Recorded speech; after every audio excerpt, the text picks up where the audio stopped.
Esse tema de hoje, personalidade, neurose e transcendência, diálogos entre a psicologia e o budismo, ele, para mim, é muito importante, muito caro. Eu acho que o assunto neurose e personalidade fala de mim mesmo, né?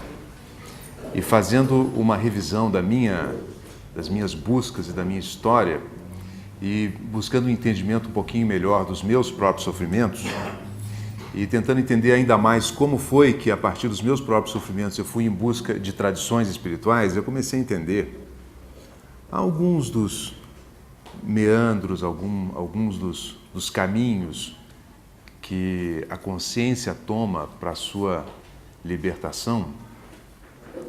E nisso eu quero dizer que eu fui muito ajudado por grupos, por instituições, como, por exemplo, talvez a mais importante, aliás, sem dúvida, a mais importante foi a Sociedade Teosófica, por várias razões. Primeiro, por ter me permitido o contato com leituras muito profundas sobre essa dimensão nossa que é a espiritualidade. Por outro lado, por contar com amigos que faziam a mesma busca. E a troca foi de extrema riqueza para mim. E uma terceira e mais curiosa é que, como evolução natural de um caminho de autoobservação, eu comecei a me dar conta dos meus adoecimentos, das minhas neuroses. E naturalmente comecei a me dar conta também do que acontecia à volta com os meus companheiros. Hoje, eu acredito, até porque já andei apresentando essas ideias para outras instituições e observei a resposta, eu acredito que não existe grupo, não existe instituição, não existe especialmente grupos espiritualistas ou religiões, especialmente religiões, que não tenham no seu cerne, no seu trabalho, nos seus grupos, essa estranha relação entre anseio espiritual e neuroses, às vezes, muito complicadas. Em outras ocasiões, eu tive a oportunidade de dizer que o meu sentimento é que, pela qualidade dos temas com os quais os grupos espiritualistas lidam, seria de se esperar que muitos grupos, como de fato existem,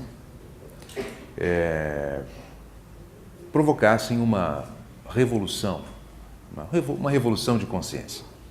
De certa forma, isso ocorre. Não há dúvida de que hoje a gente vive uma transição para novas formas de entendimento da espiritualidade. Não há a menor dúvida. Isso é constatado até por pesquisadores da psicologia da religião. Nós caminhamos para um entendimento da espiritualidade que integra tradições que eram estranhas ao Ocidente. Incorporamos visões de espiritualidade mais centradas no indivíduo e nas escolhas individuais, escolhas pessoais. E começa, de fato, a haver uma massa crítica em torno dessa nova postura que cria uma visão própria de espiritualidade a partir da integração de várias visões.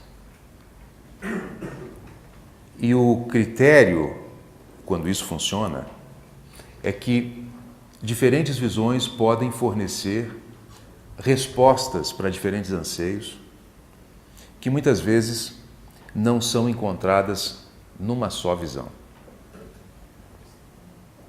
Ou se pelo menos não são encontradas em uma só visão, podem ser encontradas de uma forma mais adequada à maneira de ser de um indivíduo em outra tradição. Mas, frequentemente, não é o que acontece. Eu guardo em mim a sensação de que o poder revolucionário dos grupos espiritualistas e religiosos, especialmente das religiões, está muito abaixo do que poderia ser. E me questionando sobre por que o potencial transformador não atinge a sua real estatura, eu me lembro do que eu mesmo vivi, do que eu observei, e aí, apoiado na psicologia e no budismo, comecei a pensar numa direção que outros também estão pensando. Uma das mais gratas surpresas para mim foi encontrar esse livro, do John Welwood, Em Busca de uma Psicologia do Despertar, sobre o qual eu basei o trabalho anterior sobre o budismo dessa série que eu estou fazendo. Depois a gente vai abandonar o John Welwood, de alguma forma, e vamos para outros pensadores. Mas o ponto essencial aqui é a tentativa de refinar o nosso olhar para como em nossas vidas pessoais e nas vidas pessoais de muitos dos nossos companheiros e nessas organizações em geral, essa conexão entre neurose e busca da transcendência caminham juntas.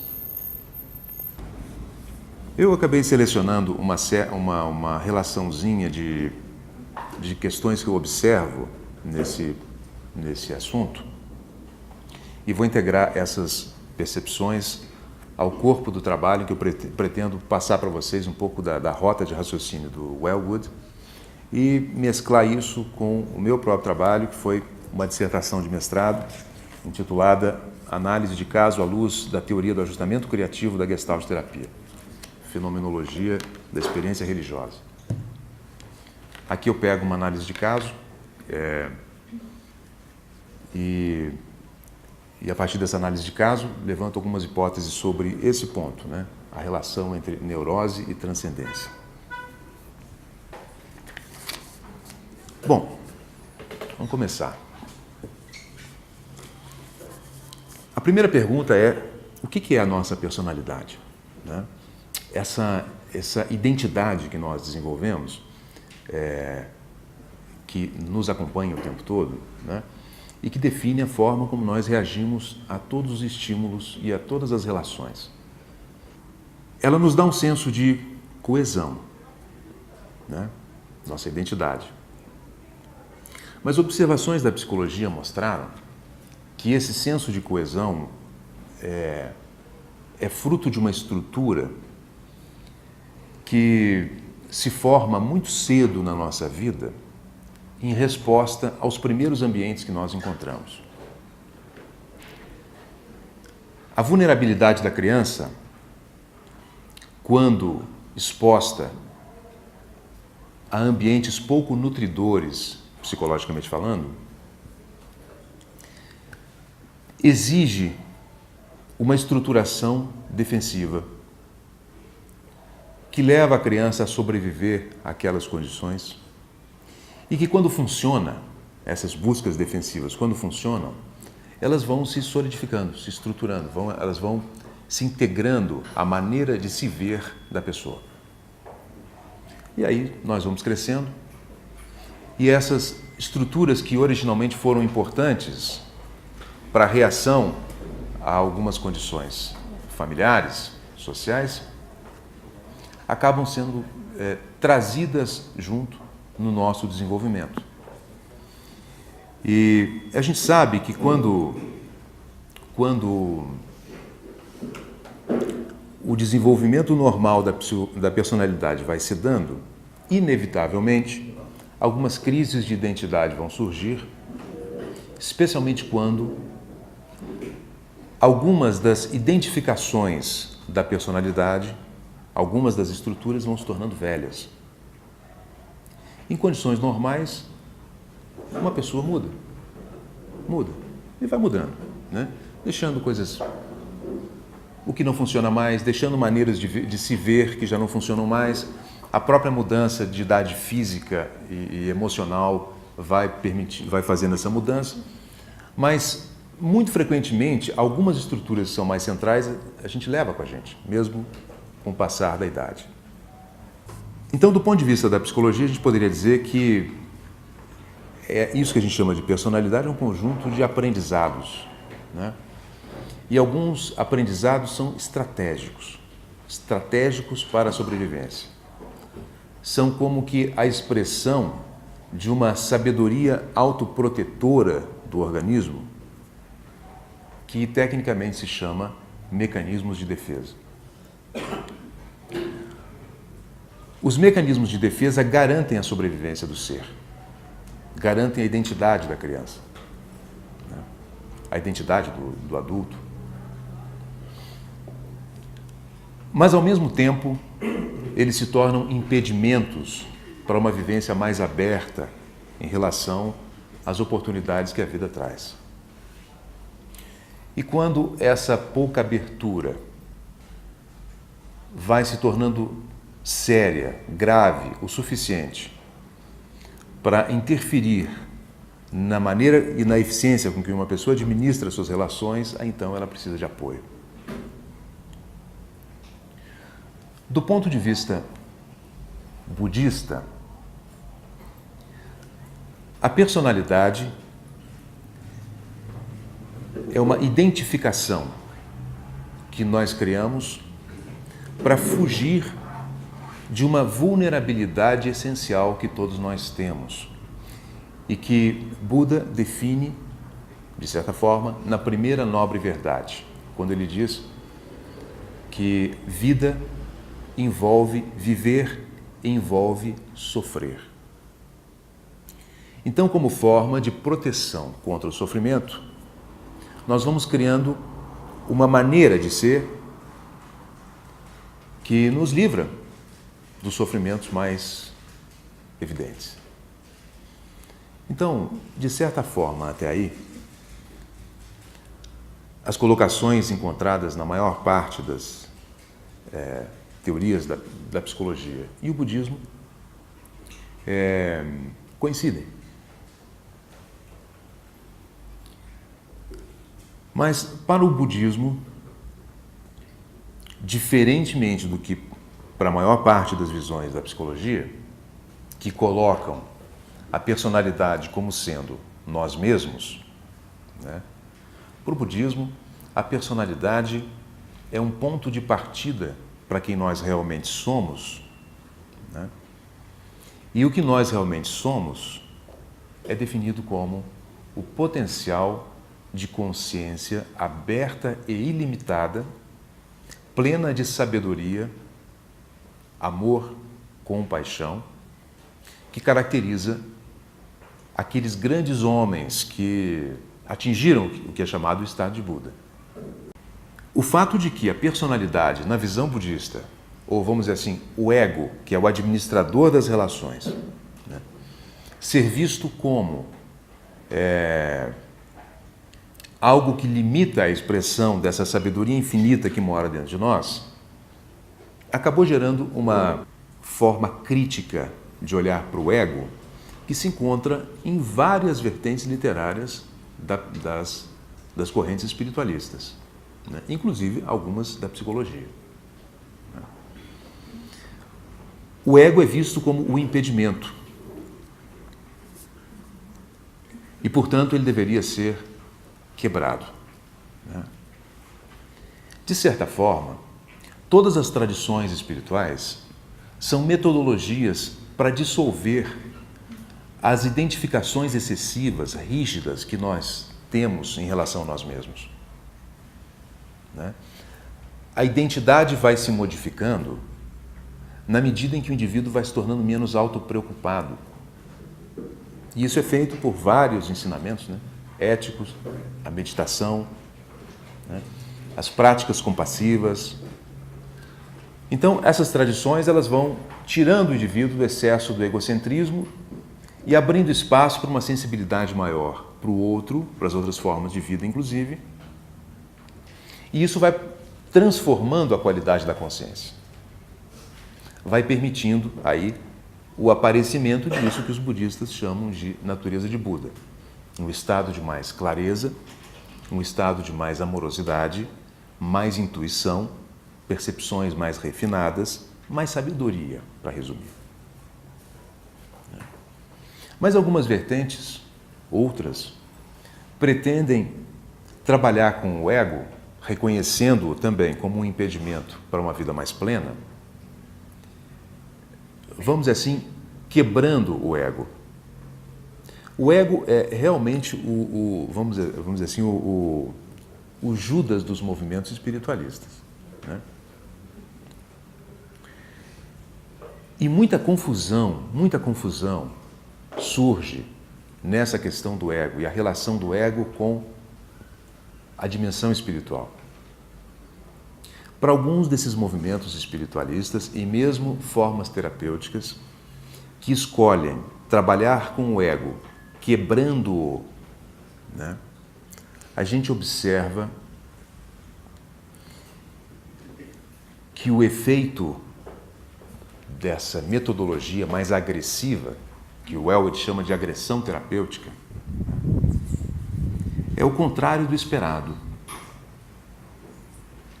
Quando o ego é destruído, uma pessoa tende a ficar sem chão. Esses movimentos acreditam que destruindo o ego, ou criando essa situação do sem chão, pode nascer o essencial. Teoricamente parece interessante. Mas aqui quem já viveu situações parecidas, ou quem conhece quem viveu, frequentemente reconhece que o efeito de um trabalho agressivo, pouco respeitoso em relação ao ego, costuma ser um retrocesso. A pessoa fica, ao ficar sem as suas defesas e sem desenvolver uma estrutura de fato mais funcional, ela tende a ficar sem autorreferência, tende a ficar com menor nível de confiança em si própria, tende a ficar mais dependente, ou seja, ela sofistica as formas de defesa. O budismo e outras visões terapêuticas não concordam com essa postura da quebra do ego, apesar de todo o esforço ser para isso, levar para isso. Porque partem de uma visão diferente. E o Elwood, ele é brilhante ao definir que visão diferente é essa. Ele usa uma expressão de um famoso lama tibetano chamado Shogyen Trungpa, que diz o seguinte: quando você limpa o bule do chá desperta você. É claro que essa imagem nos remete a todas aquelas técnicas zen budistas, né, de atenção plena em tudo que você está fazendo, onde o que quer que você esteja fazendo serve como alicerce para a iluminação. Serve como alicerce para a iluminação pela postura mental com que é feita. Postura mental que é definida brilhantemente no outro livro como postura do principiante, ou uma mente aberta, receptiva, aberta para a mutação e, portanto, aprendendo, ela é desperta, ela é viva, uma mente vivaz. Né? Mas tem um outro significado na expressão do Shogyen Trungpa, que, assim como uma cerimônia do chá na tradição zen pode servir como alicerce para o despertar, o trabalho com as próprias neuroses também leva ao despertar. O que está por detrás disso é o seguinte: a formação da nossa estrutura de personalidade envolve um mecanismo, uma inteligência, uma força autoprotetora enorme. Isso se congela em áreas que não são facilmente acessíveis à consciência. São nessas áreas que a pessoa sofre. São nessas áreas que a pessoa não consegue relações satisfatórias com o mundo. Por exemplo, se a minha dimensão sensível, né, foi agredida e eu crio uma proteção em torno dela, e uma proteção de força, uma proteção de excessiva rejeição de tudo que ameaça, né? Evidentemente aquilo atua como um impedimento para vários campos de experiência, onde aprendizados importantes e nutrição psicológica, afetiva e espiritual importantes também poderiam acontecer. Né? Então, esses núcleos congelados, que foram originalmente um sofrimento e hoje se tornaram insensíveis como autoproteção, coisa que todos nós temos, isso é verdade, todos nós temos. Se nós fôssemos agora para essa palestra, vamos começar a conversar um pouquinho sobre isso, eu duvido que não tenha alguém aqui que não tenha algo assim.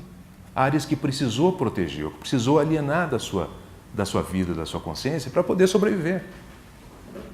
Né? Então, lidar com isso, que é expressão de um esforço de autossobrevivência que envolveu uma inteligência instintiva, mas muito eficiente, em épocas ainda muito precoces da nossa formação. É claro que a gente precisa lidar com isso, olhar para isso com muito respeito.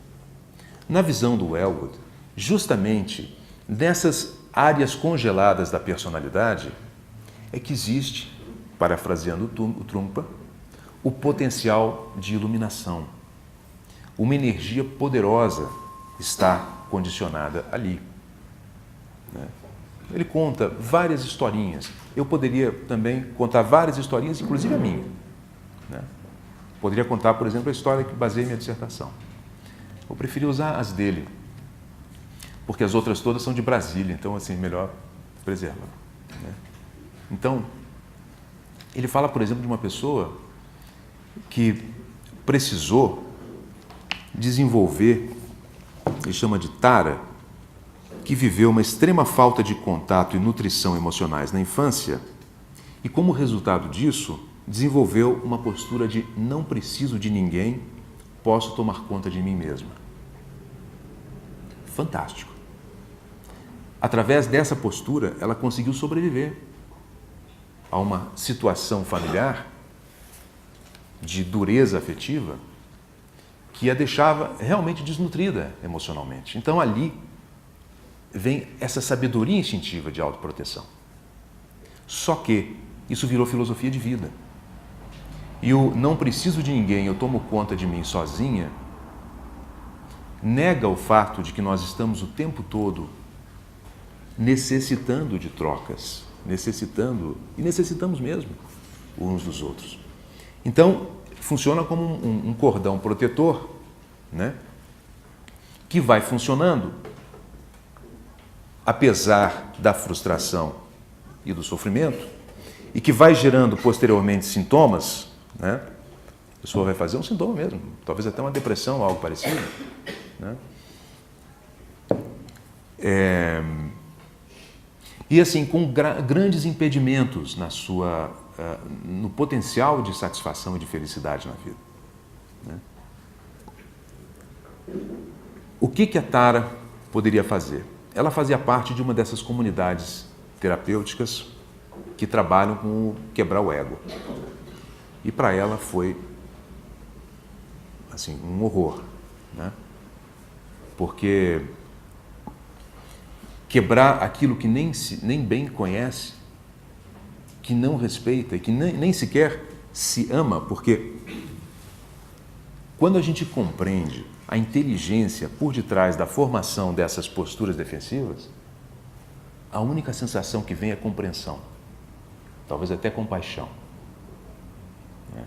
Porque isso significa remeter às situações reais vividas e aos sentimentos iniciais. E aí é como olhar para uma criança, aquela que nós fomos, de novo. E não há outra reação possível a não ser respeito e compaixão. Né?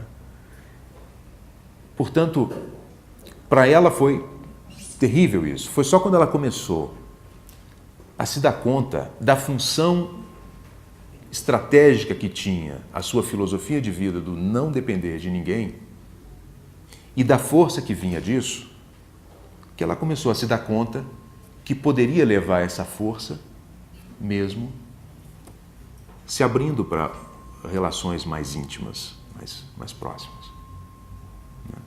Então, esse é só um exemplo disso que a gente está falando, que nós levamos de uma forma intrincada nossas neuroses com as nossas buscas. E não tem nada de errado nisso. A busca é real, a espiritualidade é real. E o sofrimento neurótico é real também. Mas, infelizmente, a espiritualidade no Ocidente, ela tem uma longa história de negação da naturalidade do ser. A espiritualidade, por muito tempo, foi vista como a necessidade de desconfiar do ego, ou desconfiar de tudo que é natural em nós. E gradualmente controlar a vida toda a força de vontade, né?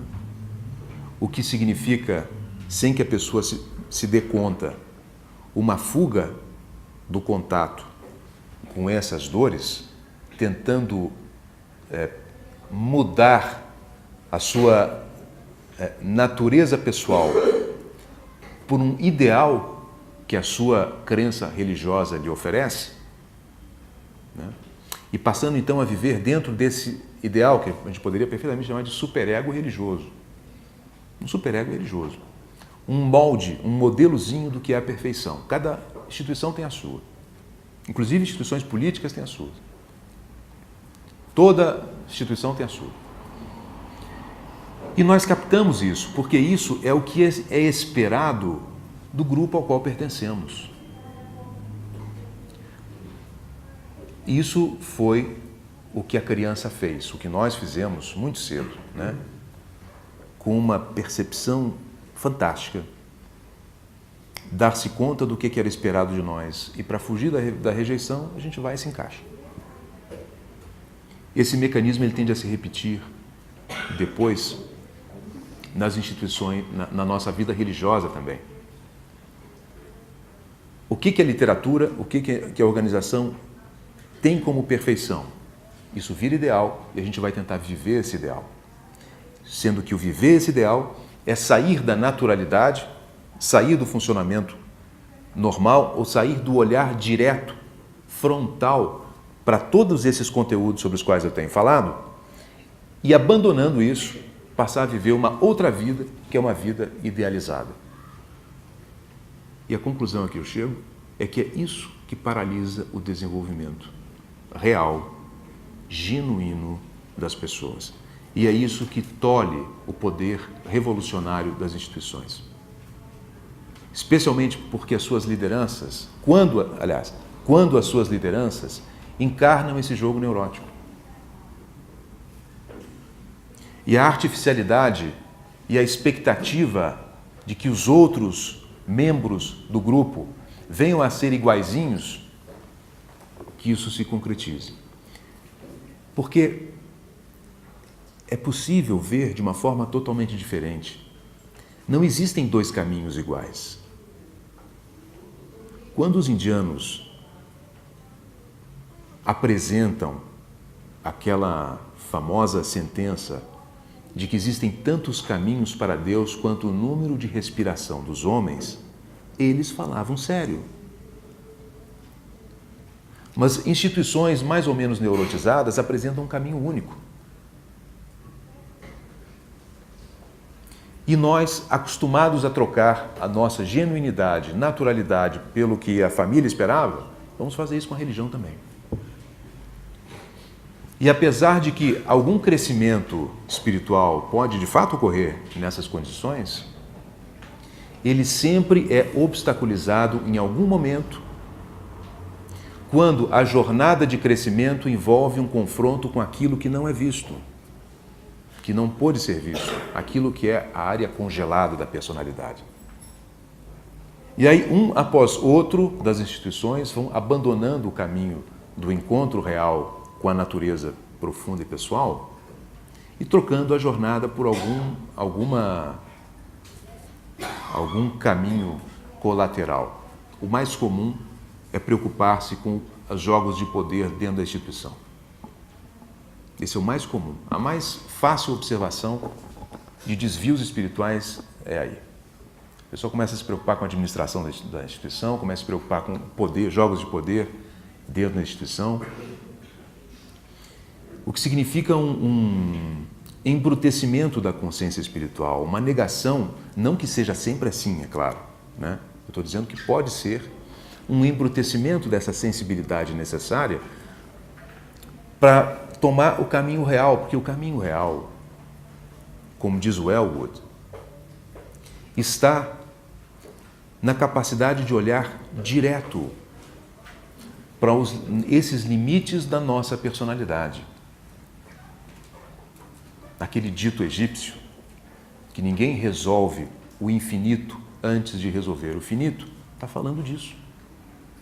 Então, a ideia central aqui é que a neurose é o caminho, ou melhor, aprender a olhar para as regiões doloridas do ser, da personalidade, liberta uma energia potencial, liberta a compreensão dessa inteligência instintiva e liberta um estado de maturidade que não é libertado de outra forma. Portanto, a iluminação está dentro da neurose. Portanto, a neurose é o próprio caminho. Essa talvez seja a grande máxima da busca do diálogo entre psicologia e budismo. Que quando se deixa de fugir, né, dessas áreas proibidas do ser, quando se pode abrir-se para a vulnerabilidade que surge disso, inclusive o entristecimento, que ele chama de tristeza essencial, que é a percepção de que muito tempo foi perdido, né? Que muita vida foi perdida por conta desses limites interiores. Então, o caminho para a transcendência é a transcendência do funcionamento condicionado. Esse funcionamento condicionado, muitas vezes, é um funcionamento neurótico. Funcionamento neurótico significa aquilo do qual eu não consigo me livrar, um jeito de ser tão rígido e tão defensivo, que é como não... que é instintivo, é uma fuga instintiva. Né? Em geral, associada à área afetiva. Né? Aqui no Brasil, eu penso que nós temos muito mais facilidade para lidar com isso do que outros povos. Né? Eu acho que esse livro aqui ele tem mais impacto em povos com mais dificuldade na área afetiva do que o brasileiro. Tanto que um grande terapeuta chamado Carl Rogers, quando veio ao Brasil, observou um pouco o povo brasileiro funcionando e disse assim, esse povo funciona de um jeito que eu considero que faz parte da minha visão de saúde, né?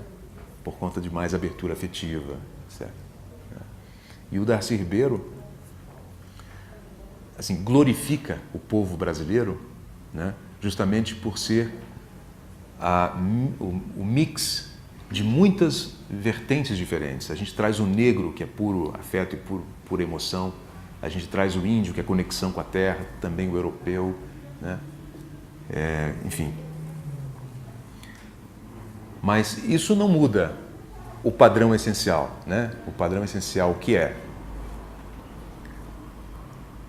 essa energia congelada, quando descongelada, quando algo dessas estruturas neuróticas é libertado, surgem estados que a gente poderia chamar de pequenas iluminações, estados de libertação. Né? Então, ele fala que a crise com a qual a gente se defronta exige uma escolha. Ele coloca 3 opções de escolhas. A primeira é a escolha de não ir ao conhecido, ao desconhecido, de não querer enfrentar, de não querer olhar, né? E aceitar a permanência numa maneira já conhecida de ser. A vida muda o tempo todo. Nós mudamos o tempo todo. Se nós não opomos resistência, o nosso processo de mudança não cessa.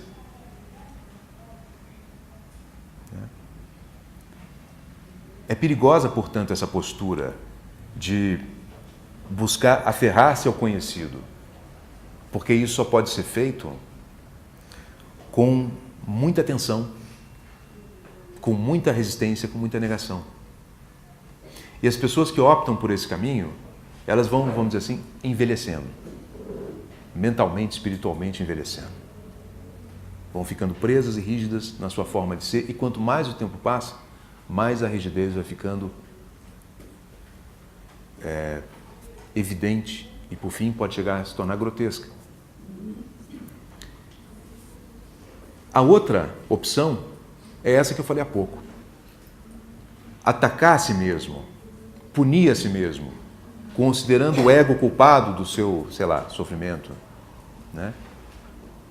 E aí, ou ir para a malhação explícita, ou tentar um abandono precoce do ego e uma entrada ou uma vivência de um ideal de personalidade que ainda não é real. Que não é real. Então, eu penso que os taoístas e os budistas têm razão nisso. É importante viver o que tem que ser vivido em cada fase da vida, em cada momento da vida. E quando esse momento da vida aponta um impedimento, é para o impedimento que tem que se olhar. E o impedimento, o olhar para o impedimento, ele tem que ser, acima de tudo, respeitoso. Respeitoso como quem confronta algo precioso que guarda em si o germe da revolução. Portanto, olhar para uma limitação nossa é um ato de reverência ao potencial de transformação que está por detrás dessa limitação.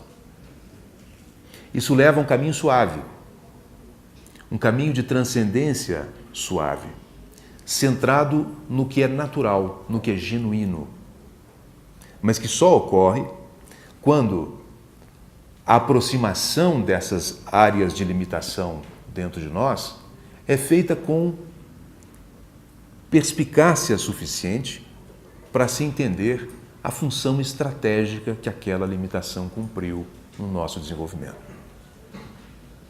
Honrando essa inteligência primária original, se pode identificar que por trás de toda a limitação nossa, existe uma necessidade básica negada. E quando essa necessidade básica negada é reconhecida, e nós podemos nos abrir gradualmente para vivê-la, uma pequena revolução acontece no nosso ser. E assim, revoluções sucessivas podem ocorrer no nosso ser, se nós nos abrimos para esse olhar respeitoso para os limites que nós trazemos. Respeitoso, porém incisivo, no sentido correto, no sentido de presença, de considerar precioso olhar para a limitação. Olhar de forma aberta, de forma honesta para a limitação. Isso significa, é por isso que se fala que o caminho passa por um morrer, né? Passa por uma dor. Porque exige uma sensibilidade mesmo e entrar em contato com isso. Porém, entrar em contato com isso não é entrar em contato com a dor, é entrar em contato com a libertação. Libertação que surge assim que a gente compreende a inteligência por trás do que faz sofrer. E isso leva a uma sensibilidade ampliada para o outro também, porque não existe sensibilidade para o outro se essa sensibilidade para esses lados nossos congelados não foi ativada. Razão pela qual você percebe, aí sim, né? Nas instituições e nesses exemplos de religiosos que saíram do natural, muitas vezes uma postura mais cruel do que compassiva. Porque há uma certa crueldade quando você olha para o outro, julgando-o a partir do que ele deveria ser do ponto de vista religioso. Os grandes expoentes das tradições espirituais eram o oposto disso. Podiam olhar para todos os seres com um olhar de aceitação e um olhar amoroso, sem, vamos dizer assim, projetos determinados a priori, porque isso seria um impedimento para o olhar real, o olhar compassivo e amoroso. O reconhecimento da potencialidade do outro, sim, isso sempre está presente no olhar do verdadeiro espiritual, da pessoa realmente espiritual, né? desses grandes expoentes, que são pessoas amorosas, né? E essa amorosidade, ela vem disso. Ela vem de um respeito pelo outro, uma capacidade de olhar para o outro sem tentar encaixá-lo em outra coisa.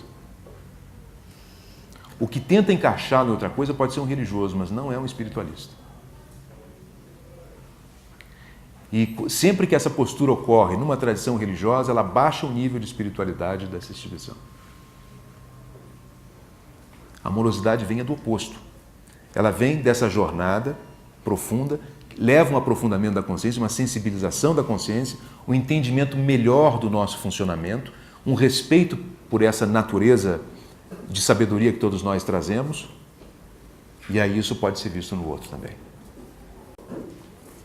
De maneira que, assim, me encaminhando para o encerramento, eu só gostaria de sublinhar esse outro entendimento possível que um diálogo entre a psicologia e o budismo traz, que o Elwood é brilhante em concatenar, né, esse diálogo, que aponta justamente para isso. No genuíno, no natural, reside a semente de Buda.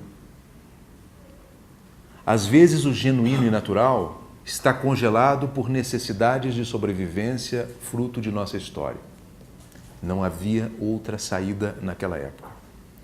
Mas que hoje, essas estratégias que geram áreas proibidas em nós podem ser um impedimento grave para vivências possíveis, mais abertas, de transcendência a que nós temos direito, vamos dizer assim, que faz parte da nossa natureza. E, portanto, é o olhar respeitoso para essas áreas mal resolvidas e permitir que o desdobramento natural de uma percepção honesta disso mostre os estados de energia, de vitalidade, de libertação, de clareza e de autenticidade que surgem desse olhar respeitoso. Eu acredito que esse é o caminho da real espiritualidade. E acredito que nós precisamos fazer uma revisão da nossa história religiosa. E acredito que nós temos que fazer uma revisão da maneira como as nossas instituições religiosas funcionam. Como elas caíram nessa falsa crença culturalmente condicionada de que o natural, o genuíno precisa ser suprimido, de que é melhor se identificar com uma figura de luz do que ser honesto, sensível e compassivo em relação a nós próprios. Só a honestidade, essa compassividade, esse olhar meditativo inteiro para as nossas fontes de limitação, que pode libertar o potencial búdico que todos nós trazemos. Nesse aspecto, as psicologias, as psicoterapias e o budismo falam a mesma língua.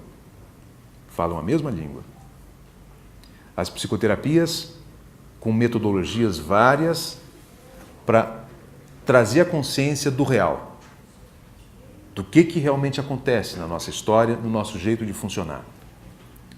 O budismo reconhecendo uma natureza, e aí significa mesmo um acréscimo em relação às psicologias, que eu pessoalmente acredito que as psicologias ainda vão, as psicoterapias ainda vão caminhar nessa direção, porque, claro, a gente viveu um condicionamento de ciência materialista que deixou de fora, desconsiderou a dimensão espiritual do ser humano. Desconsiderou, não é algo que pode ser provado, né? A despeito do fato de que não existe povo sobre a face da Terra em nenhuma época da história que não tenha tido algum tipo de religiosidade. E também não tenha tido seus expoentes, homens que atingiram um nível de normalidade acima da média, com exemplos de amorosidade, de sabedoria, etc. e tal, né? E muitos deles, não todos, mas muitos deles, inspirados nesses ensinamentos religiosos. E quando se vai estudar o budismo, o resultado das práticas meditativas, os efeitos psicológicos de certas práticas budistas, você percebe que isso é um caminho de saúde. E que a espiritualidade, ela entra como um complemento essencial. Talvez o complemento essencial seja até uma redução à importância da espiritualidade. A espiritualidade vem dando sentido para a vida. A espiritualidade, ela é encontrada não como crença, mas como energia da consciência. Uma energia da consciência que dá uma qualidade de sabedoria, amor, amplidão e compaixão para a nossa mente. Isso é espiritualidade. Então, a espiritualidade é algo potencial à consciência. E é isso que as tradições dizem, especialmente o budismo. Então, se a mente consegue entrar no silêncio, entrar no vazio, se ela consegue observar como ela própria funciona, por detrás dos pensamentos surge um silêncio, um vazio que traz essa qualidade do espiritual. Ali vai surgindo estabilidade mental, vai surgindo harmonia, equilíbrio, paz, estados elevados de amor, tudo isso surge dessa, vamos dizer assim, dessa fonte por detrás dos pensamentos. Agora, como chegar a isso que fica por detrás dos pensamentos, se os pensamentos, se a nossa maneira de pensar se aferra a formas as mais variadas de automanutenção da identidade, enrigidecendo o entendimento de si próprio, ao invés de deixá-lo mais fluido, lutando contra a vida para resistir às crises inevitáveis de identidade, fugindo das mais diversas formas pelos prazeres, desejos, etc. e tal, para manter um prazer dentro de um estado de fragilidade, como se pode ir para trás dos pensamentos? Não tem como. E o curioso é que, dentro de uma vivência religiosa, todos esses jogos podem ocorrer na mente. Né? E aí a gratificação passa a ser a batina, né? Se é desse tipo ou de outro tipo, como uma pessoa que eu conheci. Né? Passa a ser a autoimportância dentro da instituição religiosa. Passa a ser as fantasias de estar sendo agraciado por Deus ou coisa do tipo. Mudam os prazeres, mas os jogos de automanutenção do ego continuam o mesmo. É uma incessante busca de autoimportância. O gozado é que nos estados de saúde não é preciso buscar autoimportância.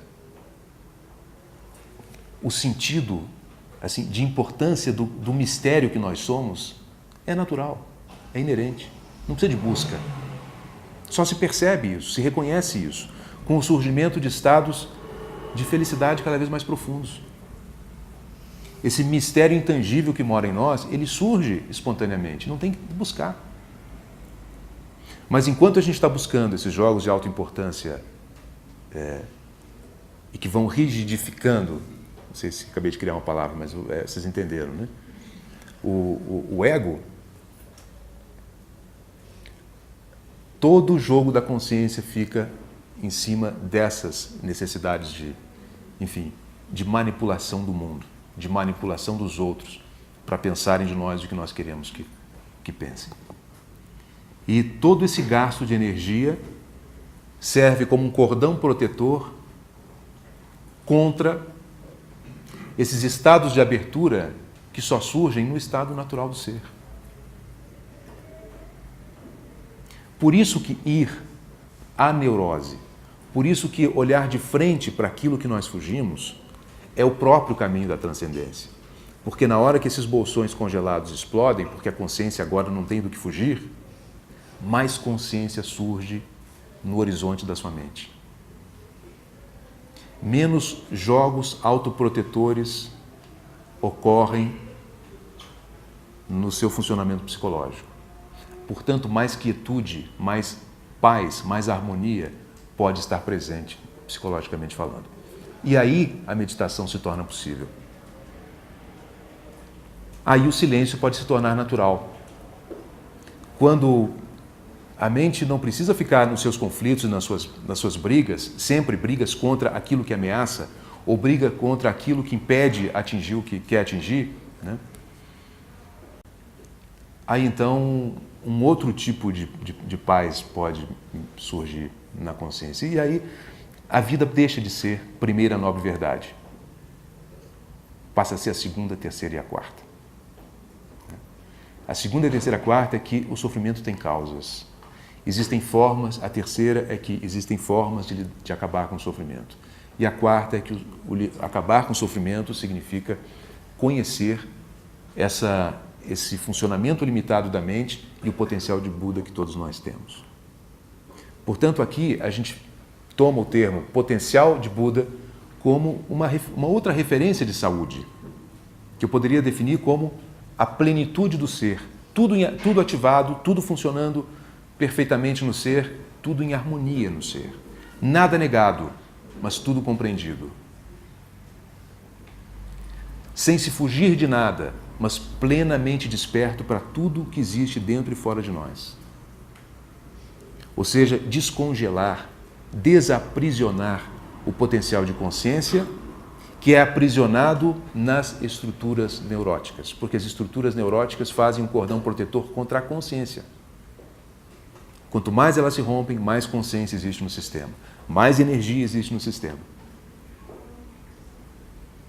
Os budistas não falaram de neurose, não havia uma psicopatologia como existe na nossa tradição ocidental no budismo. Mas havia um entendimento muito interessante das maneiras como nós criamos o nosso sofrimento. Eu não sei se a gente poderia dizer que as neuroses são mais presentes na nossa cultura. Eu não sei. É fato que em culturas mais antigas, estudadas por antropólogos, o nível de adoecimento psíquico era perto de zero. O nosso mundo é um mundo adoecido. Tanto adoecido que nós, como eu tenho falado nas palestras de ecopsicologia, nossa doença hoje se espelha no planeta que está adoecendo junto, porque nós fazemos o planeta adoecer. Né? E esse adoecimento parte disso, de áreas que nós não queremos nos dar conta. Precisamos não nos dar conta para preservar uma identidade tão arduamente construída. Então, vou fechando, como é um trabalho sobre psicologia e budismo, vou contar um pouquinho a história do Padmasambhava. Ela serve como um símbolo, o Elwood coloca isso com toda razão, serve como um símbolo de tudo isso que a gente está dizendo. Quando Padmasambhava foi ao Tibete, ele um indiano, né? Havia uma tradição ali, uma tradição xamânica de bruxos, né? Que tinham seus demônios e tal. Se você hoje vai estudar budismo, vai ao Tibete, você vai perceber que os demônios daquela tradição anterior ao budismo fazem parte do budismo. O budismo tibetano se utilizou daquilo que já existia naquele lugar para fazer o seu, vamos dizer assim, para formular a sua filosofia. Padmasambhava não destruiu, não perseguiu nada, nenhum aspecto da tradição anterior. Ele apenas pôde olhar para elas, aspectos dessas tradições, e fazer uma retradução disso, dando um outro nível de profundidade. É a mesma coisa que cada um de nós tem que fazer conosco mesmos. Olhar para os nossos impedimentos pessoais e ter o respeito e o cuidado para encontrar, e a inteligência, e talvez até o apoio de amigos espirituais para poder fazer essa ressignificação daquilo que nos impede de viver a plenitude que está na quarta nobre verdade, que nós somos saúde pura, que temos um potencial de felicidade inexplorado, um potencial de amor e sensibilidade e compaixão inexplorados, né? E essa é a real maravilha do ser, um potencial enorme e inexplorado, às vezes impedido por coisas que nós simplesmente temos medo de olhar. Então é isso.